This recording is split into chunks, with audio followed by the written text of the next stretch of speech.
वाला है बहुत ही important topic class 10th economics के लिए, globalisation and the Indian economy. So जैसा कि आप लोग मेरे प्रीवियस वीडियो से जान चुके हैं कि इस चैनल पर आपको class 10th economics and 11th के अकाउंट बिजनेस स्टडीज़ और इकोनॉमिक्स और क्लास 12th का अकाउंट्स बिजनेस स्टडीज़ और इकोनॉमिक्स, इन चीज़ों की वीडियोस मिलती हैं और CBSE के द्वारा जितनी भी नई अपडेट्स आती हैं वो भी आपको इस चैनल पर मिल जाती है। ठीक है, तो मोस्टली 3 से 4 सब्जेक्ट इस चैनल पर पढ़ाया जाता है क्लास 11-12 के लिए और 1 सब्जेक्ट यहाँ पे क्लास 10th के लिए SST। ठीक है, तो यहाँ पर आप मेरे साथ जुड़ सकते हैं। अगर आप इस चैनल पर नए हैं तो चैनल के साथ जुड़कर सब्सक्राइब कर सकते हैं। चलिए वीडियो को स्टार्ट करते हैं और समझते हैं इस चैप्टर हमें क्या दिखाना चाहता है, क्या बताना चाहता है। देखिए, ग्लोबलाइजेशन एंड इंडियन इकोनॉमी, अगर आप इस वर्ड को समझ लिए तो इस चैप्टर को पूरा आप समझ सकते हैं। इस वर्ड में इस चैप्टर का पूरा मतलब है। बाकी हम सब कुछ पढ़ेंगे, MNC क्या होता है, ठीक है, हम वो भी जानेंगे, हम WTO के बारे में जानेंगे, हम लिबरलाइजेशन के बारे में जानेंगे, सब कुछ समझेंगे। ध्यान से देखिए, इसमें जितने भी इंपॉर्टेंट सेगमेंट है इस चैप्टर के सारे कवर कर दिए जाएंगे। देखिए, अगर मैं बात करूँ ग्लोबलाइजेशन की, तो इसको हिंदी में बोलते हैं वैश्वीकरण। आपको पता होगा मैं हिंदी इंग्लिश दोनों को ही पढ़ाता हूँ। ठीक है, मेरा जो चैनल है वो हिंदी मीडियम के लिए ही है, बट अभी जो ये पिक्चर्स इंग्लिश में नहीं, हिंदी में नहीं मिलती, तो इसलिए इंग्लिश मीडियम में भी सही रहता है। ठीक है, तो इंग्लिश मीडियम इंग्लिश में जो है पिक्चर मिल जाती है। मीडियम की बात करूँ या ना करूँ, इंग्लिश में पिक्चर है पर आपको हिंदी इंग्लिश दोनों में समझ में आएगा, ये मेरी गारंटी है। मैं भी हिंदी मीडियम ही अच्छा लगता है मुझे हिंदी में ही ज़्यादा समझ में आता है, बट एक ये पिक्चर जो है आपको उतनी ज़्यादा टफ नहीं लगेंगी, आपको सब समझ में आ जाएगा इंग्लिश में। ठीक है, देखिए वैश्वीकरण क्या होता है, ये ग्लोबलाइजेशन को हिंदी में क्या कहते हैं, याद रखिएगा, वैश्वीकरण। अब देखिए, वैश्वीकरण का मतलब ही क्या होता है मैं बताता हूँ। ये चित्र आप देख रहे हैं, अगर आप इस पिक्चर से समझें तो आपको समझ में आ जाएगा कि एक दूसरे देश से एक दूसरे को कनेक्ट करना। जैसे ये व्यक्ति एक दूसरे से कनेक्ट है ना एक दूसरे से, ये देखिए सब कनेक्ट है, दिख रहे हैं। उसी प्रकार से एक देश दूसरे देश से कनेक्ट हो और उसके कनेक्शन इतने अच्छे हो जाएं कि ट्रेड जो है वो बढ़ जाए, ट्रेड यानी व्यापार बढ़ जाए, ट्रेड बढ़ जाए, ठीक है, व्यापार बढ़ जाए। और ये 5 फैक्टर होते हैं जो इनको इफेक्ट करते हैं, जैसे पॉलिटिकल रूप से, इकोनॉमिक रूप से, ठीक है, ये जो 5 फैक्टर होते हैं ना सोसाइटी के रूप से, ये सारे ग्लोबलाइजेशन में फ़ायदा करते हैं। देखिए मैं समझ आता हूँ क्या कहना चाह रहा हूँ मैं। देखिए, ग्लोबलाइजेशन का मतलब आप समझ रहे हैं। मान लीजिए एक देश है A, अभी मैं नाम नहीं लेता हूँ, एक देश है A, एक देश है B, ये B वाला हमारा एक देश, मान लीजिए USA या चाइना जो भी है। अगर मान लीजिए आज से हम 1990 में जाएं तो, ठीक है, या फिर 1980 में जाएं तो आपको पता होगा, अगर आप थोड़ा सा भी इकोनॉमिक्स पढ़ें तो आपको पता होगा कि 1980 और 1990 में हमारा जो देश था वो क्या था, हमारे देश तक ही सीमित था। ठीक है, आप समझिए इस बात को, हम बहुत प्राचीन की बात नहीं कर रहे हैं। प्राचीन समय में भी ग्लोबलाइजेशन यानी कि एक दूसरे देश से ट्रेड होता था, वो बहुत समय पहले की बात है। पर अगर हम मॉडर्न टाइम की बात करें तो 1980 1990 के बाद से ही हमारा जो है व्यापार एक दूसरे देश से बहुत ज़्यादा तेज़ी से ग्रोथ होता था। पर वो सिर्फ हमारे यहाँ से कच्चा माल लेके जाते थे, रॉ मटेरियल लेके जाते थे। जब हमारे यहाँ कॉलोनियल रूल था, यानी कि अंग्रेज़ों का रूल था, तो वो क्या करते थे, हमारे यहाँ रॉ मटेरियल लेके जाते थे, कच्चा माल, और वहाँ से हमें क्या मिलता था, फिनिश गुड्स हमें ही खरीदना पड़ता था। ठीक है, हमारे यहाँ से ले जाते थे, हम ही को आके बेच देते थे, तो वो हमारे यहाँ से ले गए 5 रुपये में, हमें आके बेचे 50 रुपये में, तो प्रॉफिट कुल मिलाकर उन्हीं का था। तो आप ये पढ़ेंगे, इस चीज़ को समझिए। तो यहाँ मैं ये कह रहा हूँ 1990 में क्या हुआ था, हमारे यहाँ बहुत ज़्यादा आर्थिक संकट आया हुआ था। आपको पता होगा हमारे यहाँ 15 दिन का ही रिजर्व बचा था देश को संभालने के लिए। फॉरेन ट्रेड भी बहुत अच्छा नहीं था, फॉरेन जो रिज़र्व होता वो भी हमारे पास नहीं था, बहुत ज़्यादा कर्ज में थे। तो हमारे जो देश के उस समय के जो प्रधानमंत्री थे, वित्त मंत्री थे मनमोहन सिंह, और जो प्रधानमंत्री थे PV नरसिम्हा राव थे, वो क्या किए, जाके IMF से, मनमोहन सिंह जी IMF से कांटेक्ट किए, इंटरनेशनल मॉनेटरी फंड, जो USA अमेरिका का एक वो है, ठीक है, संस्था है। वो क्या करती है, अन्य देशों को, जो भी देश होते हैं उनको क्या कर देती है, क्रेडिट प्रोवाइड करती है। क्रेडिट मतलब लोन, यहाँ पे डेबिट क्रेडिट नहीं, यहाँ क्रेडिट का मतलब लोन है। ठीक है, आप प्रीवियस चैप्टर में तो पढ़े ही होंगे, मनी एंड क्रेडिट वाले चैप्टर में। अगर नहीं पढ़े हैं तो डिस्क्रिप्शन में लिंक है, आपको मिल जाएगा। ठीक है, तो देखिए मैं आपको इस चैप्टर को कितना बेहतरीन तरीके से समझाने की कोशिश कर रहा हूँ, समझिए।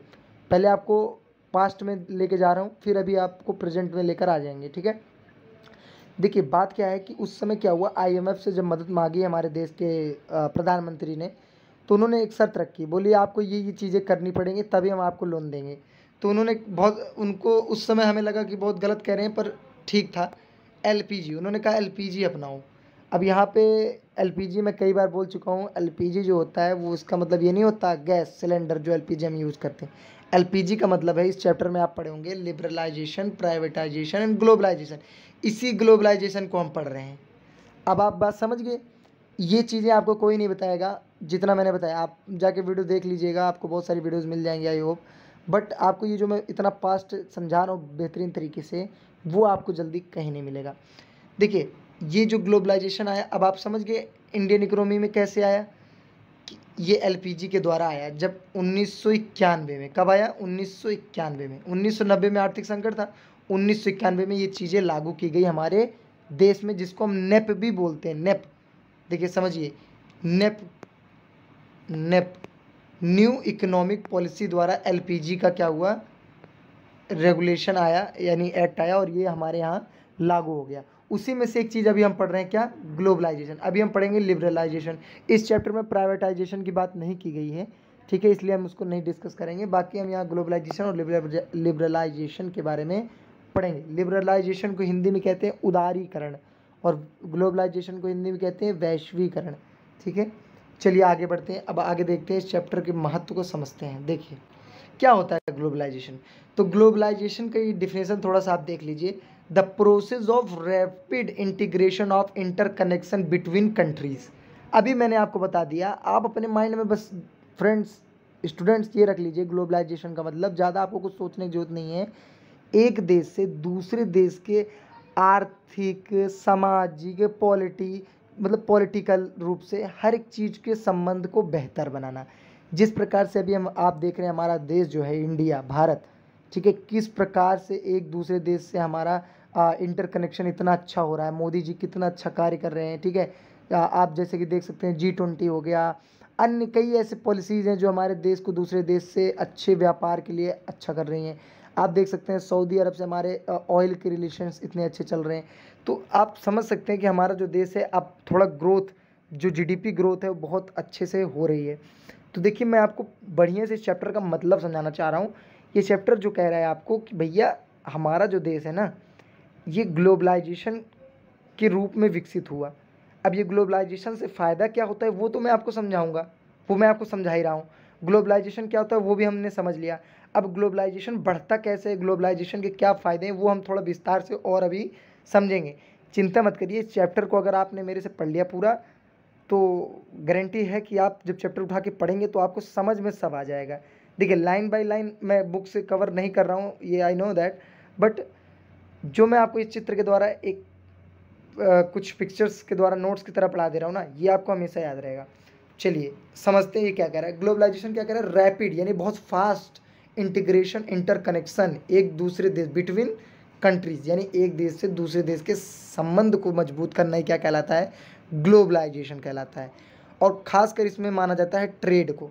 देखिए एक देश से दूसरे देश के ट्रेड जब बढ़ते हैं तो सारा कुछ बदल जाता है। कैसे बदल जाता है, अगर हम बात करें ट्रेड जब होगा एक देश, मान लीजिए एक, इससे समझिए आखिर ग्लोबलाइजेशन जो, अब पहले ग्लोबलाइजेशन से पहले एक चीज़ मैं आपको समझा देता हूँ, इसको समझ लीजिए पहले एक सेकेंड।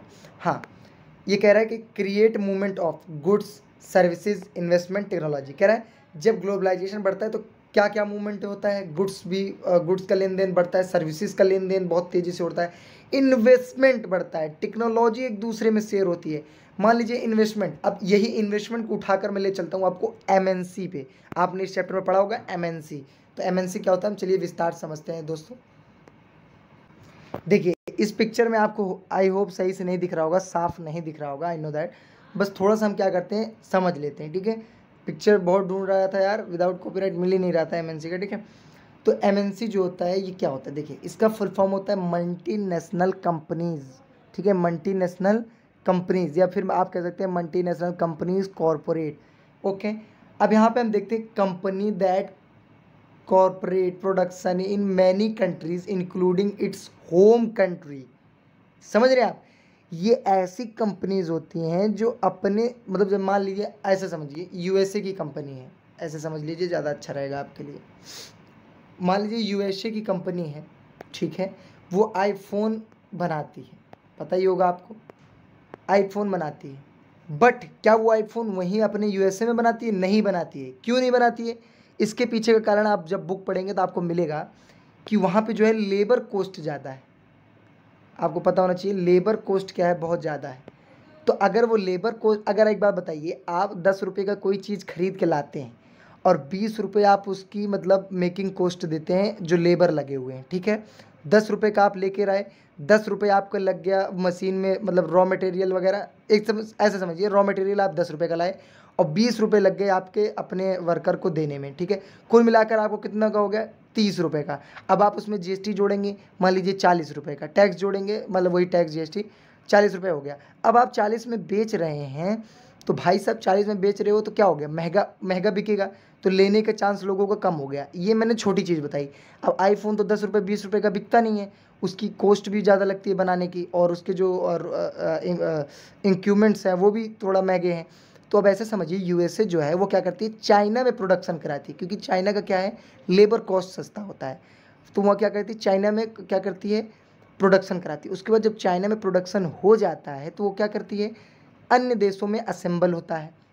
जब अन्य देशों में असेंबल्ड होता है तो सारे देश उसको अपने यहाँ रखते हैं और क्या करते हैं, उसको सेल करते हैं, बेचते हैं प्रोडक्शन। अब जैसे हमारे देश में भी आप अभी न्यूज़ में था कि हमारे देश में भी आईफोन की एक मतलब दुकान खोली है, केरल या कर्नाटक कहीं ऐसी जगह, याद नहीं इतना एग्जैक्ट, ठीक है। तो आप समझ सकते हैं अब जो खुला है, क्यों खुला है, क्योंकि हमारे यहाँ ग्लोबलाइजेशन बढ़ रहा है। मोदी जी क्या कर रहे हैं, ग्लोबलाइजेशन को तेज़ी से बढ़ा रहे हैं। एक देश दूसरे देश से जब उसके कनेक्शन अच्छे होंगे, व्यापार बढ़ेगा, तो इससे कई फ़ायदे हैं। अब इससे फ़ायदे क्या हैं, देखिए यूएसए ने क्या किया, चाइना में अपना क्या कर दिया, प्रोडक्शन करा दिया, तो वहाँ पे लेबर कॉस्ट कम आया, तो वो जो आईफोन की कीमत है थोड़ी सस्ती हो गई, एक कंपैरिजन दैट सस्ती हो गई। उसके बाद यहाँ पे आके क्या हो गया, हमारे यहाँ सस्ता मिलेगा, कंपैरिजन दैट अगर वो यूएसए में बनता तो, ठीक है। अगर टैक्स ज़्यादा लगता है कोई कोई देश से, तो आप देखते होंगे अगर आप चले जाएंगे कोई जैसे अफगानिस्तान चले जाइए, वहाँ पे कितना सस्ता पेट्रोल वगैरह मिलता है, ठीक है। कई ऐसे देश हैं वहाँ पे बहुत ज़्यादा सस्ते पेट्रोल मिलते हैं, क्यों, क्योंकि वहाँ टैक्स बहुत कम लगता है ना, वहाँ पे तेल भी बहुत ज़्यादा मिलता है। पर हमारे यहाँ क्यों पेट्रोल महंगा होता जा रहा है, क्योंकि हमारे यहाँ आने पे जो अब कहेंगे आप पेट्रोल में तो टैक्स लगता नहीं है, कई सारे जो इम्पोर्ट ट्रांसपोर्ट खर्चा बढ़ेगा तो आपका भी तो खर्चा बढ़ेगा। कई लोग कहते हैं पेट्रोल जब बढ़ गया, महंगाई बढ़ गई, पेट्रोल का दाम बढ़ गया, तो हमारा क्या जा रहा है, जाता है भाई। अगर पेट्रोल का दाम बढ़ेगा तो ट्रांसपोर्ट का भी तो खर्चा बढ़ेगा, समझ रहे हो कि नहीं बढ़ेगा। अगर मान लीजिए कोई एक व्यक्ति है जो टेम्पू चलाता है, टेम्पू चलाता है, हम यहाँ पे समझते हैं ऐसे, पहले आप ये समझ गए ना, यूएसए की कंपनी है, एमएनसी की बात कर रहा हूँ, और वो क्या कर रही है, आईफोन बनाती है चाइना में और बेचती है अन्य देशों में, उसी को क्या कहते हैं, एमएनसी, मल्टी नेशनल कंपनीज, जो अपने देश में तो बेचती है और अन्य देश में प्रोडक्शन करा के अन्य देशों में भी अपने ट्रेड को बढ़ाती है, फॉरेन इन्वेस्टमेंट को बढ़ाती है, हर एक चीज़ को करती है।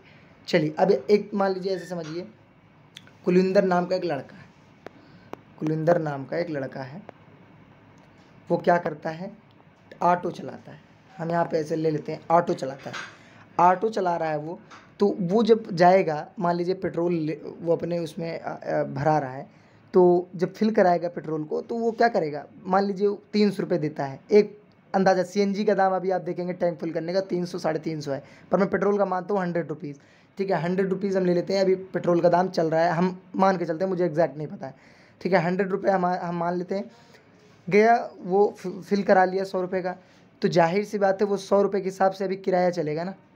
ऐसा तो है नहीं कि अब मान लीजिए कि जो है पेट्रोल हो जाए 50 रुपये में, तो ऑटोमेटिक जो है किराया क्या हो जाएंगे, सस्ते हो जाएंगे, समझ रहे हो। तो इससे इसका मतलब ये नहीं कि आपके पास गाड़ी नहीं है तो आप पेट्रोल नहीं ले रहे हो तो आपको फ़र्क नहीं पड़ता, आपको भी फ़र्क पड़ता है, समाज को, सोसाइटी को भी फ़र्क पड़ता है।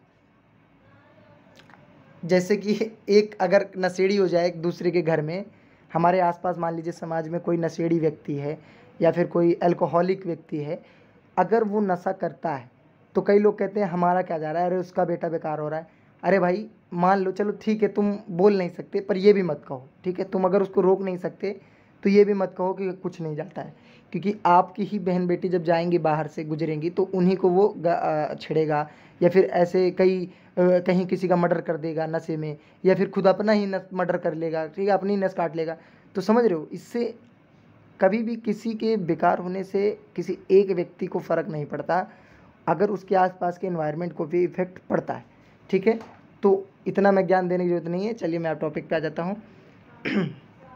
चलिए, व्हाट इज एमएनसी। तो एमएनसी आप आई होप समझ गए होंगे। कोस्ट जो है कोस्ट को ये बहुत ज़्यादा क्या करते हैं, कम रखना चाहते हैं और अपने जो है मार्केट को बढ़ाना चाहते हैं।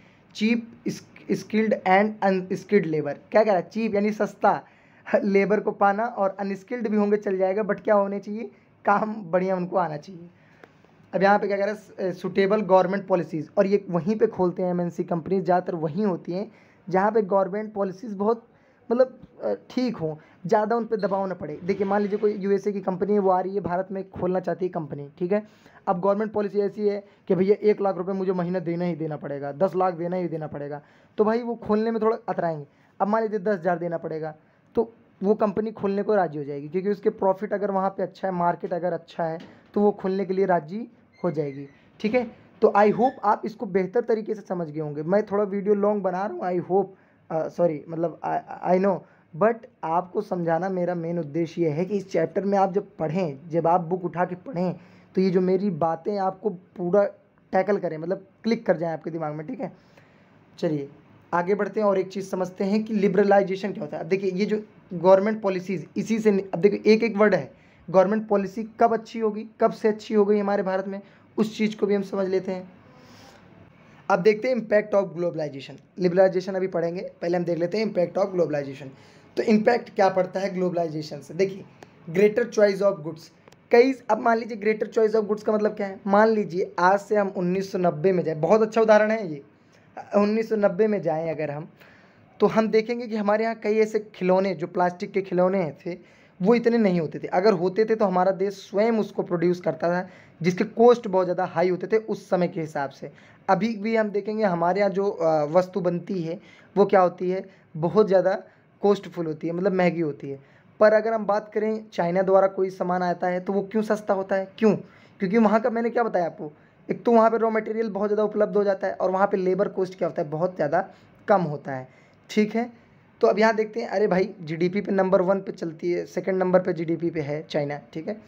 तो increase trade, greater choice of good, अब जैसे कि हमें क्या क्या मिलेगा, मान लीजिए चाउमीन जो है वो चाइना की है, हम लोग खाते कि नहीं खाते, खाते हैं। अगर हम चाइना से, हमारा ट्रेड अच्छा नहीं होता, हम चाइना से हमारे ग्लोबलाइजेशन इतना अच्छा नहीं होता, तो हम क्या चाउमीन खाने को हमें मिलता, नहीं खाने को मिलता। पास्ता खाने को मिलता, नहीं खाने को मिलता।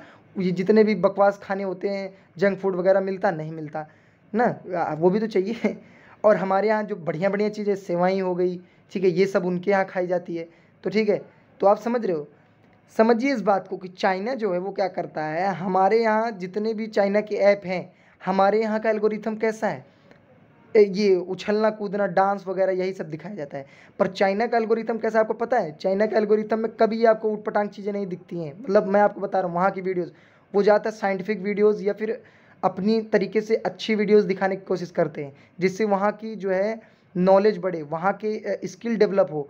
और हमारे यहाँ वो क्या करते हैं, ऐसे ऊट पटांग चीज़ें दिखा देते हैं, जिससे अनस्किल्ड लोग उत्पन्न हो रहे हैं, अनस्किल्ड अडल्ट लोग, जो आज के युवा हम लोग बढ़ रहे हैं। ये क्या है, हम लोग क्या करते हैं, देखते हैं यूट्यूब पे आधा समय, सॉरी मतलब टिकटॉक हो गया, ये मौज हो गया, कई ऐसे ऐप्स हैं जो बहुत ज़्यादा टाइम कंज्यूमिंग होते हैं, ये शॉर्ट्स हो गया, रील हो गया, ये सब कहाँ की हैं, ये हमें क्या दिखाते हैं, यही छपरीपंथी।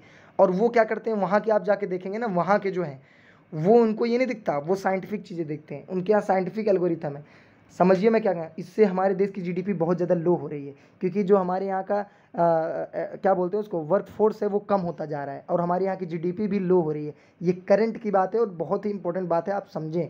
देखिए इकोनॉमिक्स का मतलब ही होता है एक दूसरे को इंटरलिंक करके पढ़ना।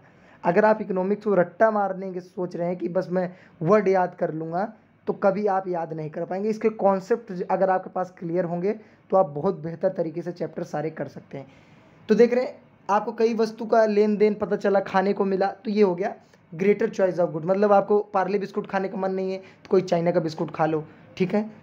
ग्रेटर कंपटीशन, लोअर प्राइजेस, मतलब कंपटीशन तो है पर लोअर प्राइजेस है, economics of scale, more efficient production, यानी कि दूसरे देश से अपने देश में क्या कहता है, जब ट्रेड बढ़ता है तो जो होता है इफिशिएंट, यानी कुशलता बढ़ती है किसमें, प्रोडक्शन में।